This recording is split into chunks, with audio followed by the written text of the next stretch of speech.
En estos momentos la situación económica mundial está complicada por dos factores que son la situación de Europa y por otro lado también el problema de la discusión que hay en Estados Unidos respecto a la posibilidad de elevar el tope de deuda y reducir el déficit fiscal. A estos dos temas se agrega la actuación de las calificadoras que, actuando como profetas de lo obvio, no hay día en que no degraden un grado de riesgo de crédito a alguno de los países en problemas o hagan anuncios que provocan mayor incertidumbre en el mercado, como por ejemplo el decir que si Estados Unidos no se aprueba el incrementar el límite de deuda, van a bajar su calificación. Todo esto yo diría que además está enmarcado por un serio problema político. Respecto de Europa, si uno recuerda, la crisis empieza en septiembre del 2009 con los problemas de deuda y de déficit fiscal de deuda reconocidos por el gobierno en ese momento de izquierda que asume el reemplazo del gobierno de derecha y franquea las cifras. Y hay que recordar que se tardó desde septiembre del 2009 a mayo del 2010 para hacer el primer salvataje de Grecia.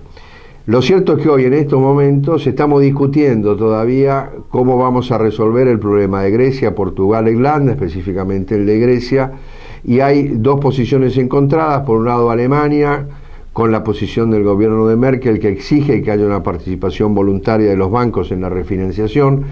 Para quienes conocemos el sistema financiero, pedirle a un banco que refinancie voluntariamente una deuda con problemas es una fantasía.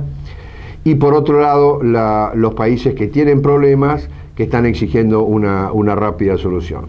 El hecho concreto es que recién el jueves va a haber una enésima reunión del Consejo Europeo, que es el órgano de máximo nivel político, en el cual van a ver si encuentran una solución. Dicho de otro modo, el problema económico está, todos lo conocemos, elevada deuda, elevado déficit, todos sabemos cuáles son las medidas que hay que tomar, pero en definitiva hay una demora política y esta dilación en las decisiones políticas no se compadecen con el tiempo de los mercados. O sea, hay una clara decisión política de salvar a Grecia.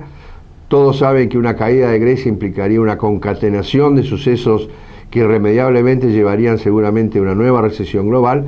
pero esa misma decisión política no se compadece con la velocidad en la toma de las decisiones. No sea cosa que el tiempo de los mercados supere a los tiempos políticos. Algo similar sucede en Estados Unidos, donde se está discutiendo la posibilidad o la necesidad, porque está vencido el tope de deuda, que son 14,3 billones de dólares, y hay que hacerlo antes del 2 de agosto.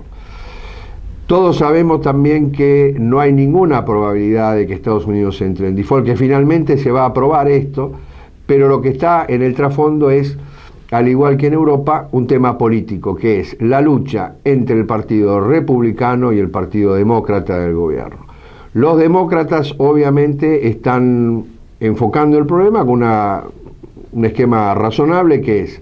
que la baja del déficit que se comprometen a 10 años se lograría 40% con baja de impuestos y 60% con baja de gastos. El Partido Republicano, aprovechando su mayoría en la Cámara de Representantes y empujado básicamente por la extrema derecha, que es el Tea Party famoso, están pidiendo el disparate de que el 100% del ajuste fiscal sea a través de baja de gastos sin tocar los impuestos, con lo cual evidentemente es una situación política que no tiene ninguna comparación con la realidad y que finalmente antes del 2 de agosto no hay ninguna duda que se va a llegar a una situación intermedia entre baja de gastos y suba de impuestos.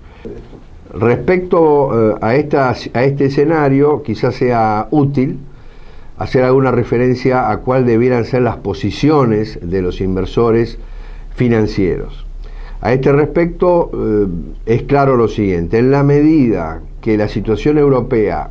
demore en solucionarse, que va a solucionarse, en la medida también que Estados Unidos demore en solucionar su déficit, que, insisto, no va a haber default de Estados Unidos, en la medida que transcurra ese tiempo con incertidumbre, la incertidumbre es el peor enemigo de los mercados, la incertidumbre lo que hace es aumentar el nivel de riesgo y en consecuencia quienes esperan dilaciones en la toma de decisiones lo que deben ser es tomar medidas precautorias, con lo cual va a haber lo que está pasando es un flight to quality, que es ese aumento en el riesgo, lo que está provocando claramente es una salida de los capitales de los activos de mayor riesgo, como son, por ejemplo, y un clásico, los mercados bursátiles emergentes y las monedas emergentes, y evidentemente en ese contexto va a haber un incremento, una tendencia, una mayor probabilidad a la suba del oro y a la suba del tesoro, de los bonos del Tesoro norteamericano y del dólar, porque esos son los refugios, y en consecuencia, al buscar ese refugio, lo que se está haciendo es un aumento de la demanda y por lo tanto una tendencia a que suba el precio.